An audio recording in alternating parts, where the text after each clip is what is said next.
보겠습니다. 앞으로 폭증할 글로벌 반도체 수요에 효과적으로 대응하기 위해서 우리나라에서 반도체 생산 능력을 어떻게 갖춰나가야 할지 이야기 들어보겠습니다. 이 주제에 대한 포문은 SK 하이닉스에서 먼저 열어주시면 어떨까요? 광노정 대표께 부탁드려도 괜찮을까요? 네. 그 전에 먼저 아까 못다한 얘기가 있으면 서면으로 제출하라고 하셨는데 제출하기는 싫어서 말씀으로 간단하게. 네. AI 시대 산업지형 변화 관련돼서 제가 한 말씀 드리고 싶은 거는 대통령님 말씀하신 것처럼 생태계 소부장이 중요한데 지금까지 보면은 그 소재 부품, 특히 소재 부품 업체에서 뭔가 새로운 상품을 제품을 들고 와서 저희한테 평가를 의뢰할 때 이게 문제가 생긴 피드백을 드리지 않습니까? 이게 좀 너무 길어가지고 마치 1년에 한 번 수능 보는 거였거든요. 그래서 저희가 생각한 게 좀 모의고사를 좀 못해주고 가는 거네. 그래서 아까 그 장관님 말씀하신 트리니티 팹이라는 게 27년 상반기 오픈이 됩니다. 지금 열심히 짓고 있고 용인에.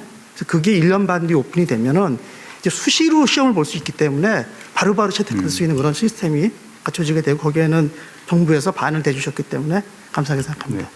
또 한 가지는 제가 볼 적에 요즘 이제 AI 시대가 도래하면서 메모리하고 자꾸 땅거랑 이렇게 융합이 되려고 하는 이런 조짐들이 보이거든요. 근데 그게 워낙 다양해가지고 메모리하고 로직 중에도 뭐 이런저런 거, 그 다음에 또 패키지, 시스템, 이게 어우러지다 보니까 아까 장관님 그 이제 맥스 말씀하셨는데 이게 어쨌든 하여튼 이제는 정말 그 국가가 가지고 있는 여러 가지 리소스들을 얼마나 잘 조합해서 트렌드를 따라가냐가 중요해질 것 같고 어딘가 이제 그 가버넌스가 중요해지다 보니까 이거 마치 옛날에 국제과제 같이 뭔가 좀 중심점이 필요하지도 않을까 이런 생각도 들어서 그런 것들이 좀 더 다음에 좀 심도 있게 논의된다 그러면은 훨씬 더 이렇게 잘 미래를 준비할 수 있을 것 같습니다. 네, 설명은 이걸로 대체하겠고요. 그건 서면용이었고. 네, 네 맞아 하십시오. 본 제안으로. 네. 반도체 생산 능력 제고 관련돼서는 저희가 볼 적에 지금뿐만 아니고 이제 앞으로 향후에도 계속이라는 게 이제 아마 수십 년은 아니겠지만 상당 기간 동안 AI 메모리 수요가 지속 증가할 것 같고 공급은 여전히 조금 제한적인 상황일 것 같습니다. 그래서 지금으로 봐서는 선제적인 생산 능력 확보가 굉장히 중요할 것 같은데 이걸 위해서 SK하이닉스는 용인 반도체 클러스터에 약 600조 정도의 그 투자를 단계적으로 집행할 계획입니다. 이렇게 대규모 투자가 필요한 이유는 저희가 일단 팹 규모를 키웠고요. 1.5배 이상. 거기다가 EUV랄지 첨단 공정을 위한 그 장비들이 추가로 도입되면서 생산 능력과 생산 역량을 갖다가 동시에 강화하기 위해서 이렇게 큰 금액으로 늘어난 그런 이유가 있습니다. 그뿐만 아니라 저희는 청주에도 투자를 이어가고 있고 이미 올해에만 11조를 투자했고요. 향후 한 4년까지 지금 누적으로 치면 42조 정도 투자할 계획으로 있습니다. 근데 이제 이게 문제가 어려움이 저게 이렇게 초대형 투자를 그 한 개의 기업이 단독으로 하는데 상당히 어려움이 많이 있고 특히나 이제 대규모 자금 확보가 저희만으로는 좀 이제 어려운 부분이 있기 때문에 그 투자 활성화를 위한 규제 완화가 뒷받침된다 그러면 큰 도움이 될 것 같고요. 규제가 개선된다 그러면은 이런 AI 메모리 부족에 대응하기 위한 선제적인 투자와 동시다발적인 투자가 가능해지고 시장 변동에 흔들리지 않는 미래 준비가 가능할 것 같습니다. 근데 이제 사실 그렇게 또 생각할 수도 있는 게 하이닉스 돈 많이 버니까 그 돈을 하면 되는 거 아니냐라고 생각하실 수도 있는데 이게 돈을 벌어서 투자하려고 그러면 기본적으로 반도체 팹을 짓고 장비를 갖다 놓고 생산하는데 토탈 한 3년 이상 걸리거든요. 이미 시기를 놓칠 가능성이 있기 때문에 먼저 놓고 나중에 벌고 이렇게 좀 순서를 바꾸는 그런 개념으로 이해해 주시면 조금 좀 플렉서블해질 것 같고 또 한 가지는 이미 잘해주고 계시지만 그 전력과 용수가 굉장히 중요하고요. 지금까지는 이렇게 잘 오고 있는데 향후로 혹시 또 추가적인 규제 개선이나 정책 지원이 필요할 경우 요청을 드리고자 합니다. 하여튼 오늘 이렇게 여러 가지 발표해 주신 그런 산업 전략이 저희 반도체를 위해서 굉장히 큰 도움이 될 것 같고 SK하이닉스도 거기에 발맞춰서 최선을 다해서 열심히 하도록 하겠습니다. 이상입니다. 일단 이건 좀 얘기를 좀 하고 지나갈까요?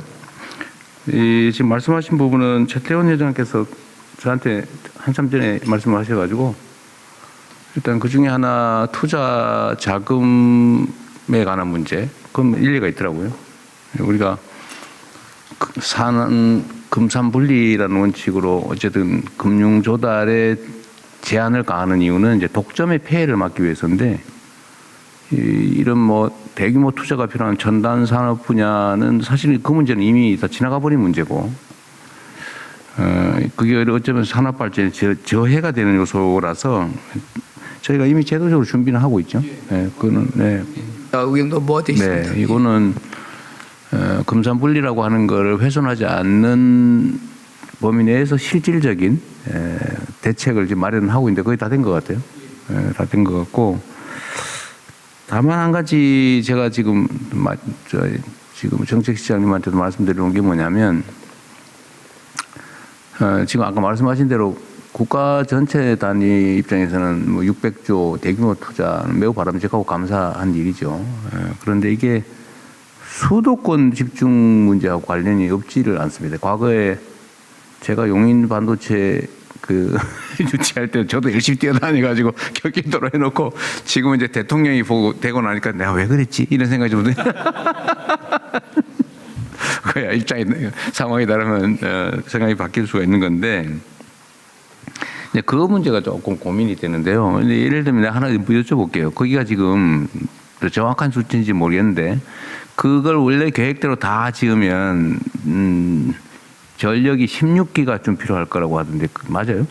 얼마 정도 최대 필요한 전기가 얼마 정도입니까? 한 14, 15기가 15기가 정도? 1기가 줄었네 제 예측보다. 그러니까 16기가면은 원자력 발전소 10개 이상인데 그걸 그쪽으로 그렇게 송전할 수 있는 상황인가요? 사실 그 진짜 이호연 차관 기후 에너지 네.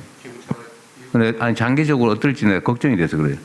용수 문제는 어떻게 될 것 같긴 하던데 전력 문제는 과연 그게 지금 송전망 구축도 쉽지 않고 그 근처에다가 무슨 원자력 발전소를 지을 수도 없고 어쨌든 그 문제는 한번 얘기를 한번 해보십시오.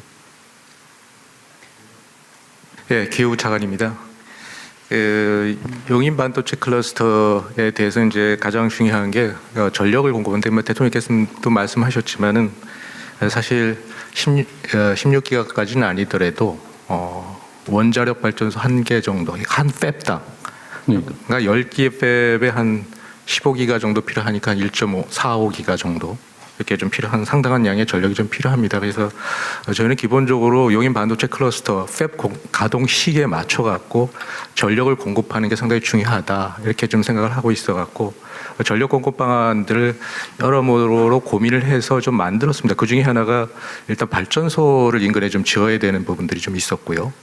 두 번째는 이제 발전소를 너무 많이 짓게 되면 또 지역적 수용성 문제도 좀 있다 보니까 원거리에서 그 송전망을 통해서 전력을 공급하는 방안.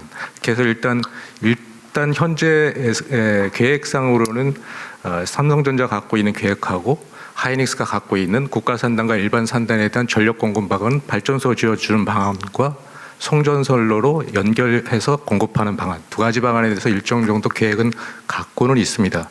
다만 이제 이 지역에서 전력을 새로 이제 생산하는 지역이 아니라 가뜩이나 전력을 많이 수요로 하는 지역이라서 이게 장거리 송전망으로 연결하는 데서는 저희가 지금 호남에서 주로 전력을 특히 재생에너지가 또 원전 전력이 많이 생산하기 때문에 이걸 용인 반도체 클러스로 끌어올리기까지의 중간에 송전선로를 4개 내지 5개를 정도 연결을 시켜줘야 되는 그런 부분들이 있기 때문에 이게 중간에 이제 지나는 그 충남이라든가 전북 지역 같은 경우는 상당히 그 저희가 애로사항들 지역 수용성 측면에 좀 애로사항이 좀 있어서 앞으로는 이런 새로운 반도체 클러스라든지 국가 첨단 전략 산업처럼 전력을 많이 필요로 하는 곳에서는 지방 또 전력이 많이 풍부한 곳으로 만약에 입지를 해주면 상당히 국가 균형 발전 차원에서 바람직하지 않을까 이런 생각을 갖고 있습니다. 무지하게 어렵게 얘기하죠.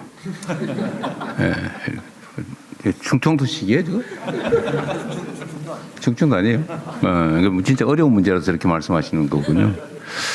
실제로 좀 매우 어려운 문제죠. 예를 들면 외부에서 생산된 전력을 공급받는 것도 송전망 건설 자체가 엄청나게 문제일 거고 자체 근처에 뭘 하더라도 그게 석탄 발전소를 지을 수는 없고 이제 보나마나 LNG 뭐 이런 것 아니면 열병합 발전소 수준일 텐데 그걸로 할 수 있을지 조금 오해가 있으실 수 있기 때문에 저희만 거기에 용인이라는 데가 넓어서 저희만 있는 게 아니라서 같이 물론이지. 그래서 저희 것만 놓고 보면 훨씬 적거든요 그거보다. 그리고 반을 확보를 해서 나머지 반만 남아 있는 상황이라서 그렇게 조금 국한시켜서 보면은 좀 이렇게 그 가능성이 무슨 말씀이세요? 그게 연관업체들 얘기. 저기 저 경영사 거기 땅도 이렇게 있죠. 아, 경쟁사는 약간 아래쪽이죠. 약간 아래쪽인데 다 같은 저기도 전력 문제가 꽤 문제가 될 텐데. 저 대통령님 말씀하신 게 다 합친 맞아. 거 그 규모라. 합친 거예요? 아니 용인만이 아니고. 저희 용인 같은 용인이라서요. 예, 예. 저희가 규모가 2배 옆 동네. 정도 되기 때문에 아 합쳐서요. 예, 예. 그 저기 지금 SK 하이닉스의 그 클러스터만 한다. 거기는만 얼마인데? 저희가 한 6기가 정도 전체가 총. 예 그럼 될 것 같은데. 아까 말씀하신 600조 투자하는데 네. 6기가 예, 예. 아, 나 이거 합쳐가지고 그러면 평택, 용인 합쳐서 삼성 쪽이 예, 저희가 지금 현재 평택은 이제 전력이 다 확보돼 갖고 확보됐고. 가동이 되고 있고요.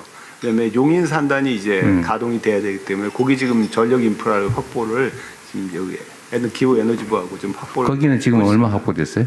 지금 SK는 그때 보니까 한 3, 4기가 정도 예, 3개 정도 확보가 됐고요. 나머지 확보했다고 3 정도 남아 있어요. 네, 그러니까 절반 정도 남아 있다고 그러고 삼성은 얼마 정도 지금? 그럼 한 삼성이 그럼 한 9, 한 6, 한 7, 8기가쯤 된다 얘기인데. 예, 9기가 총 9기가 정도 9기가 필요하고요. 거기 한 6기가 정도는 지금 어느 정도 확보가 확보가 돼 있고 됐어요? 나머지 3기가 아직 미정 3기가 정도가 지금 미정 상태. 네. 어쨌든 알았습니다. 이건 개별적인 사안이니까 하여튼 이런 문제도 있고 앞으로는 아마 송전 비용을 전기요금에 부담하는 시스템은 피할 수 없을 것 같은데 송전거리 비례요금제 소위 지산지소 원칙에 따라서 전력 생산지 요금을 낮게 한다. 이건 뭐 피할 수 없는 정부 방침이니까요. 앞으로는 이게 좀 역전될 수 있다. 전기요금이 생산비에 반영이 안 될 수가 없을 텐데 하여튼 이것도 나중에 이게 아까 말씀드렸던 균형 발전 가급적이면 좀 지역에서 하면 좋겠다는 생각이고요. 근데 저도 아까 여기 그림을 보니까 아, 희망이 있다 싶었던 게 동그라미를 쭉 쳐놨는데 그래도 밑에 몇 개는 있네요. 여기? 여기 몇 개는 있어요. 우리 여기만 다 있는 줄 알았더니. 그러면 이게 불가능한 일은 아니라는 거네요. 패키징 지역에. 같은 경우에는 엠코라고요. 네. 글로벌 패키징 2 회사가 또 광주에 있고 몇 개가 그래도 여기 오늘 회사 중에 엠코라고 하는 데 있는 것 같은데. 아, 이따 그 지역 얘기는 이따 한번 좀 강조해서 한번 들어보고 싶어요. 거기가 어느 정도로 좀 불이익한지 나중에 혹시 순서가 되거나 기회가 되시면 그 지역은 우리는 불모지라고 생각하고 있었는데 도저히 방법이 없구나. 거기다 막 엄청난 세제, 인구 정주 시설, 뭐 교육 여건, 그다음에 뭐 규제 완화, 뭐 온갖 걸 해도 올까 걱정을 했더니 그런 건 아닌가 봐요. 그냥 뭐 얘기한 김에 한번 들어볼까요? 그 아래 동네에 계신 제가 준비한 걸 간단히 말씀드리고 네. 이어서 말씀드리겠습니다. 그러시죠. 사실